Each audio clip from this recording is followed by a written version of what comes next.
26th degree Prince of Mercy or Scottish Trinitarian, Jesus of Nazareth, the deity incarnate, or the Son of God, or an inspired prophet, or a pure, noble-hearted wise man, whichever according to your faith and mine, he may have been, is the expounder of the new law of love.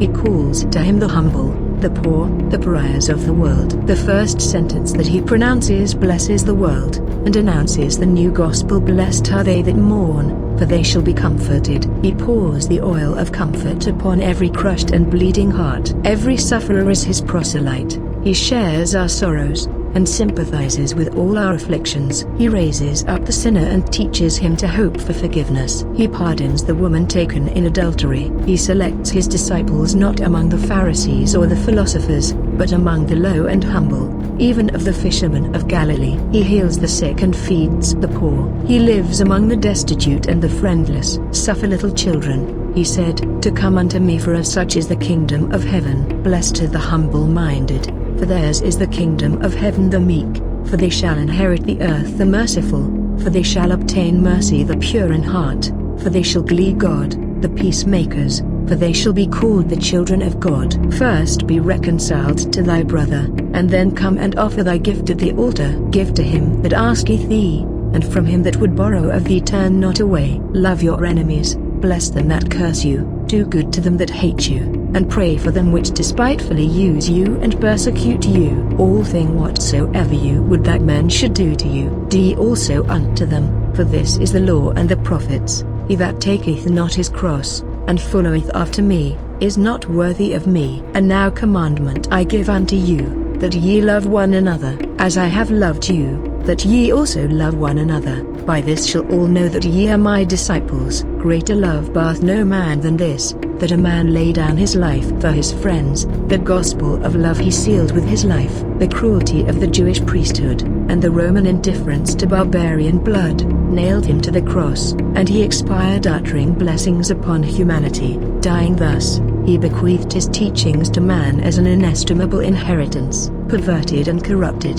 they have served as a basis for many creeds, and been even made the warrant for intolerance and persecution. We here teach them in their purity. They are our masonry, for to them good men of all creeds can subscribe, that God is good and merciful, and loves and sympathizes with the creatures he has made. That big finger is visible in all the movements of the moral, intellectual and material universe, that we are his children, the objects of his paternal care and regard, that all men are our brothers, whose wants we are to supply, their errors to pardon, their opinions to tolerate, their injuries to forgive, that man has an immortal soul, a free will, a right to freedom of thought and action, that all men are equal in God's sight, that we be to serve God by humility, meekness, gentleness, kindness, and the other virtues which the lowly can practice as well as the lofty. This is the new law, the word, for which the world had waited and pined so long, and every true Knight of the Rose will revere the memory of him who taught it, and look indulgently even on those who assign to him a character far above his own conceptions or belief, even to the extent of deeming him divine. Here Philo, the Greek Jew, the contemplative soul, unequally guided, sometime towards abundance and sometimes towards barrenness, though ever advancing, is illuminated by the primitive ideas, the rays that emanate from the divine intelligence, whenever it ascends towards the sublime treasures. When, on the contrary, it descends, and is barren, it falls within the domain of those intelligences that are termed angels. For, when the soul is deprived of the light of God, which leads it to the knowledge of things, it no longer enjoys more than a feeble and secondary light, which gives it, not the understanding of things, but that of words only. As in this baser world, let the narrow-souled withdraw, having their ears sealed up, we communicate the divine mysteries. O those only who have received the sacred initiation, to those who practice true piety,